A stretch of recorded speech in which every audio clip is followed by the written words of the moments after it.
রাজনীতিতে রাজনৈতিক দলগুলো, সরকার বা নির্বাচন ব্যবস্থা সবকিছুর মধ্যেই গুণগত পরিবর্তন আসতে হবে।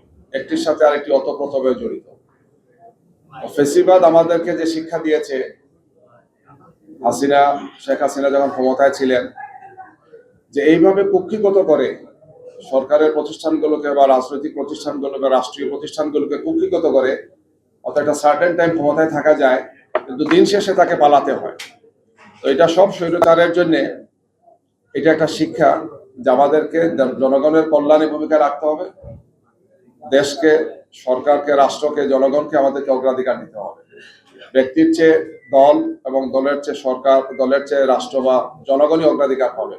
এই নীতিতে থাকলে আমার মনে হয় আমরা একটি সুন্দর বাংলাদেশ পাবো ইনশাআল্লাহ। যে অন্তর্বর্তীকালীন সরকার আছেন, এটা তো জনগণের প্রত্যাশা, এই গণ আকাঙ্ক্ষার সরকার। বিরাট একটা গণ অভ্যুত্থানের মাধ্যমে তারা ক্ষমতায় এসেছেন।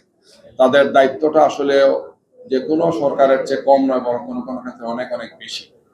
যেহেতু গত 16 বছরে আমাদের সবগুলো প্রতিষ্ঠানকে ধ্বংস করা হয়েছে, বিশেষ করে নির্বাচন ব্যবস্থাকে, গণতান্ত্রিক প্রক্রিয়াকে, এই বিষয়টাকে সামনে রেখেই আমরা আগামী নির্বাচনে অংশগ্রহণ করতে যাচ্ছি, যাতে একটি সুষ্ঠু, সুন্দর, গ্রহণযোগ্য নির্বাচন আমরা পাই।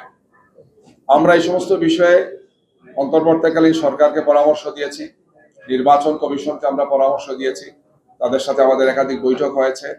আমরা বলেছি যে লেভেল প্লেইং ফিল্ড সহ আইন শৃঙ্খলা পরিস্থিতি, নিরপেক্ষ দায়িত্বশীল ব্যক্তিদেরকে সেখানে দেওয়া, 14, 18, 16-তে যারা, 24-এ যারা ছিলেন তাদেরকে না দিয়ে বরং জনগণের চেয়ে গ্রহণযোগ্য, নিরপেক্ষ এবং দেশপ্রেমিক সংশ্লিষ্ট অফিসারদেরকে এগুলোতে দায়িত্ব দেওয়া।